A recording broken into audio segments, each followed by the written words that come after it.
Have you ever heard of a murder so chilling, so baffling, that it leaves even the most seasoned investigators scratching their heads? Welcome to the eerie and haunting case of the Hinterkaifeck murders. This is not just another true crime story. It's a real-life nightmare that unfolded in a remote Bavarian farmstead in 1922, where an entire family was brutally slain in their own home. Imagine living in an isolated farmhouse surrounded by snow-covered fields where the nearest neighbor is miles away. Now imagine finding footsteps in the snow leading to your house, but none leading away.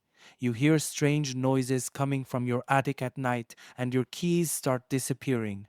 This was the unsettling reality for the Gruber family in the days leading up to their gruesome end. Who was responsible for these strange occurrences?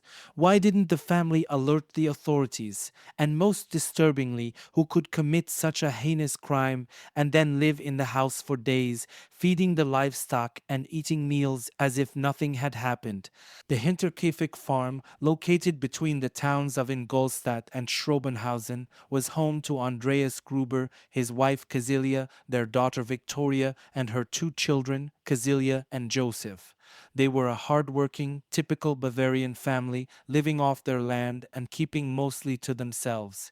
Yet, beneath this facade of normalcy lay tensions and secrets that would come to light only after their deaths. Join us as we delve into the spine-chilling details of the Hinterkaifeck murders, a case that remains unsolved to this day. Prepare to be captivated by the bizarre events, the brutal crime, and the myriad of theories that attempt to explain the inexplicable. This story will leave you questioning everything you thought you knew about human nature and the darkness that can lurk within. Before the horrifying murders at Hinterkaifeck, the Gruber family experienced a series of strange and unsettling events that, in hindsight, seemed to foreshadow the impending tragedy. These occurrences not only added to the eerie atmosphere of the isolated farmstead, but also left investigators with more questions than answers. One of the most unsettling events involved footsteps in the snow. Andreas Gruber, the family patriarch, discovered these mysterious footprints leading from the forest to his home. What made this discovery even more chilling was the fact that there were no footprints leading away from the house. Despite a thorough search of the property and surrounding area, no one was found. This discovery left Andreas and his family on edge, wondering who or what could have made those tracks and seemingly vanished into thin air. Adding to the family's growing unease were strange noises emanating from the attic. For several nights before the murders, the Grubers heard unsettling sounds above their heads. The noises were described as footsteps and occasional thumps, as if someone or something was moving around in the attic. Despite the disturbing sounds, Andreas found nothing when he investigated. The family could only speculate whether it was an animal or an intruder, but they never got a definitive answer. These nocturnal disturbances added to the fear and paranoia that was beginning to grip the household. As if the footsteps and noises weren't enough, the Grubers also experienced a series of peculiar incidents involving missing items, particularly keys. Several keys to the house went missing, and although the family searched high and low, they were never recovered. The disappearance of these keys was particularly alarming, as it suggested that someone with potential access to the house was lurking nearby. Additionally, other small items seemed to move around or disappear entirely, further unsettling the family and creating an atmosphere of fear and suspicion. Despite these strange occurrences, the Grubers chose not to report them to the police. Whether out of pride, fear of not being believed, or a desire to handle the matter themselves, this decision ultimately left them vulnerable. The combination of mysterious footprints, unexplained attic noises, and disappearing keys painted a picture of an impending threat that the family, unfortunately, did not fully comprehend.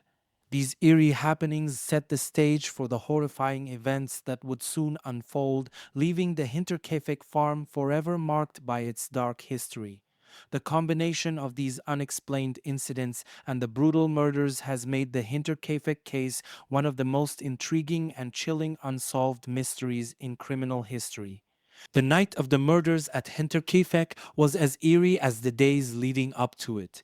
On the evening of March 31, 1922, an unfathomable horror descended upon the Gruber family and their newly hired maid, Maria Baumgartner. What transpired that night remains one of the most chilling and perplexing mysteries in criminal history. The sequence of events suggests that the killer or killers were familiar with the farmstead and the family's routines. It is believed that the perpetrator somehow managed to lure each family member into the barn one by one. The exact method used to coax them out remains unknown, but it's speculated that they might have been drawn by noises or disturbances deliberately created by the murderer. Andreas Gruber, his wife Kazilia, their daughter Victoria, and her daughter, also named Kazilia, were all led into the barn where they met their brutal end. Once inside the barn, the Grubers were attacked with a mattock, a farm tool typically used for digging and chopping. The murderer displayed a level of ferocity and precision that indicated both strength and a disturbingly methodical approach. Andreas was the first to be struck down, followed by his wife. Victoria and her daughter were next, their cries for help silenced by the savage blows of the mattock. Little Kazilia, just 7 years old, showed signs of having survived for several hours after the initial attack, her small fingers found clutched in her hair, indicating she had torn out tufts in pain and terror. After the murders in the barn, the killer moved into the house. There, they found the family's 2-year-old son, Joseph, asleep in his cot, and the maid, Maria Baumgartner, who had only started working for the Grubers that day. Both were swiftly and brutally murdered in their beds, ensuring no witnesses were left alive. The crime scene the following day was nothing short of a nightmare. Neighbors, concerned by the unusual silence from the typically busy farm, discovered the bodies. The scene in the barn was ghastly. Blood splattered across the walls and floor, the bodies of the 4 family members lying in a grotesque tableau of violence. Inside the house, the bodies of Joseph and Maria lay in their respective rooms, each scene echoing the brutality found in the barn. Investigators were baffled by the brutality and the apparent lack of motive. There were no signs of theft, and despite the vicious nature of the murders, nothing of significant value was taken. The most perplexing aspect was the fact that the killer seemed to have stayed at the farm for several days after the murders. Neighbors reported seeing smoke from the chimney, and it was clear that the livestock had been fed and meals had been eaten in the kitchen. The killer had not only brutally murdered 6 people, but had then calmly continued to live in their home. The sheer brutality of the murders, combined with the eerie calmness of the killer's actions afterward, painted a picture of a deeply disturbed individual. Despite extensive investigations and numerous theories, the identity of the Hinterkaifeck murderer remains unknown, leaving behind a legacy of horror and mystery that continues to captivate and horrify to this day. The discovery of the bodies at Hinterkaifeck sent shockwaves through the local community and beyond. On April 4, 1922, concerned neighbors who had not seen any activity from the Gruber family for several days decided to check on them. What they found was a scene straight out of a nightmare. The gruesome discovery began in the barn, where the bodies of Andreas, his wife Kazilia, their daughter Victoria, and her daughter, also named Kazilia, lay brutally murdered. The horror continued inside the house, where they found the bodies of 2-year-old Joseph and the maid Maria Baumgartner.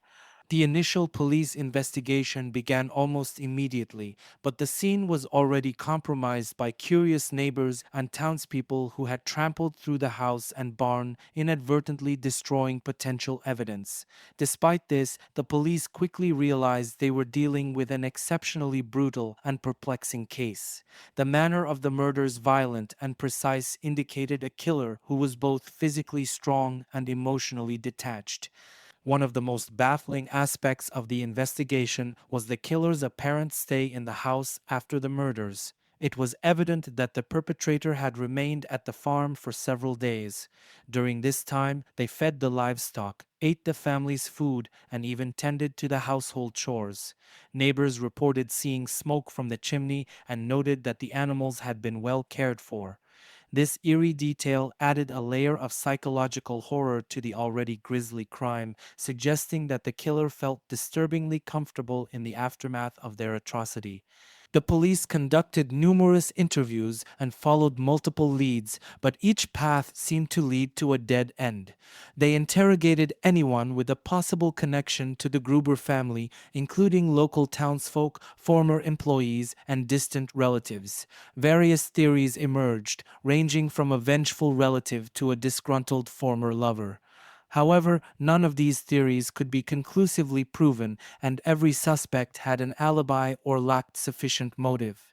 Forensic techniques at the time were rudimentary, and the investigators struggled to piece together the scant physical evidence. They found traces of blood and hair that suggested a ferocious struggle, but the identity of the perpetrator remained elusive. The investigation revealed that the murder weapon, a mattock, belonged to the Gruber household, further deepening the mystery. The lack of any clear motive, combined with the calculated nature of the crime, left the police and the community in a state of bewilderment. Adding to the complexity of the case was the discovery that some members of the Gruber family had recently experienced unexplained injuries. Victoria had been strangled before her death, and young Cazilia had clumps of her own hair in her hands, indicating she had pulled it out in agony. These details painted a picture of a calculated and remorseless killer who took perverse pleasure in the suffering of their victims. Despite exhaustive efforts, the Hinterkaifeck murders remained unsolved. The case was reopened multiple times over the years, but no new evidence came to light. Theories and speculation continued to swirl, but the identity of the killer and their motives remained a dark enigma. The Hinterkaifeck murders have since passed into the annals of true crime history as one of the most haunting and perplexing unsolved cases, a chilling reminder of the depths of human depravity. The Hinterkaifeck murders, with their brutal nature and eerie aftermath, have sparked numerous theories and speculations over the years. Despite exhaustive investigations, the case remains unsolved, leading to a plethora of potential suspects and motives proposed by both investigators and amateur sleuths alike. One of the primary suspects was Lawrence Schlittenbauer, a neighbor who had a contentious history with the Gruber family. Schlittenbauer was known to have been in a relationship with Victoria Gruber, and there were rumors that he might be the father of her young son Joseph. This theory suggested that a dispute over paternity and inheritance could have driven Schlittenbauer to commit the murders. However, despite his seemingly suspicious behavior, he was one of the first to discover the bodies and reportedly showed an unusual familiarity with the farm layout. There was insufficient evidence to conclusively tie him to the crime. Another theory points to Carl Gabriel, Victoria's husband, who was supposedly killed in World War I. Some speculated that Gabriel had not actually died and returned home under a new identity to take revenge on the Gruber family. This theory, however, is widely disputed due to the lack of concrete evidence supporting Gabriel's survival and return. Theories about the motives behind the murders range from personal vendettas to financial gain. Some speculate that the Gruber family's wealth and property might have been a motive for the crime. Others believe that the murders were an act of revenge, possibly connected to Andreas Gruber's reputation for being a harsh and abusive patriarch. Andreas was rumored to have had an incestuous relationship with his daughter Victoria, which could have created deep animosities within the family and among those who knew them. The methods employed by the killer also spark intense debate. The use of the mattock, a common farm tool, suggests that the killer had knowledge of the farm and possibly lived nearby. The precision and brutality of the attacks indicate a strong, determined individual capable of carrying out such a heinous act without hesitation. The killer's ability to lure each family member into the barn one by one shows a calculated and cold-blooded approach. Despite numerous investigations and modern forensic techniques applied to the case, there remains a significant lack of resolution. Key pieces of evidence, such as the murder weapon and forensic clues from the crime scene, have failed to provide definitive leads. The passage of time has only added to the complexity, as potential witnesses have died and physical evidence has deteriorated. True crime enthusiasts and historians have kept the case alive through persistent speculation and discussion. One popular theory suggests that the murders were the work of a transient worker or a vagrant, someone who could blend into the rural landscape and disappear without a trace. This theory accounts for the lack of local suspects and the killer's ability to evade capture. Another theory posits that the murders were committed by someone close to the family who had personal knowledge of their habits and routines, thus enabling them to carry out the crime with such precision. The Hinterkaifeck murders also invite supernatural explanations. Some believe that the strange occurrences leading up to the murders, footsteps in the snow, noises in the attic, suggest a paranormal element. While these theories are less credible from a forensic standpoint, they add to the chilling and mysterious aura surrounding the case. In recent years, DNA testing and advanced forensic techniques have been applied to the limited evidence available, but no breakthroughs have been made. The case remains open, a haunting enigma that continues to intrigue and baffle. Ultimately, the Hinterkaifeck murders are a grim reminder of how little we sometimes know about the darkness lurking in human hearts. The lack of resolution leaves room for endless speculation, with each theory adding a new layer to the macabre tapestry of one of Germany's most notorious unsolved crimes. Whether driven by personal vendetta, financial gain, or something even more sinister, the truth behind the Hinterkaifeck murders may never be fully uncovered. The story endures, captivating those who delve into its dark history and continuing to inspire a sense of dread and fascination. The Hinterkaifeck murders remain one of the most haunting and perplexing unsolved mysteries in criminal history. The brutality of the crime, the eerie circumstances leading up to it, and the bizarre aftermath all contribute to a story that has captivated true crime enthusiasts and historians for over a century. Despite numerous investigations, theories, and modern forensic advancements, the identity of the killer and the true motive behind the murders remain elusive. This case is more than just a gruesome tale. It is a window into the darker aspects of human nature and the depths of depravity that some individuals can reach. The combination of strange pre-murder events, the horrific crime itself, and the killer's chilling behavior in the days following the murders has left an indelible mark on those who study it.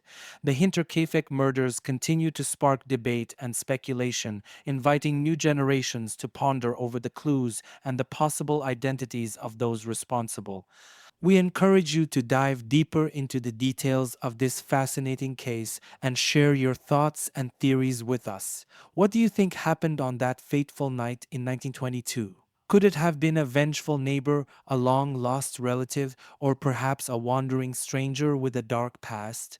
Your insights and speculations could add new dimensions to the ongoing discussion about this chilling mystery.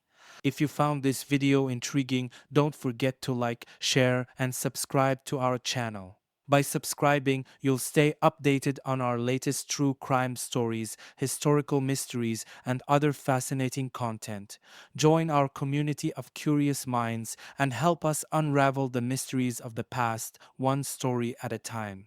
Thank you for watching, and remember to keep questioning and exploring the unknown. The truth might just be out there, waiting to be discovered.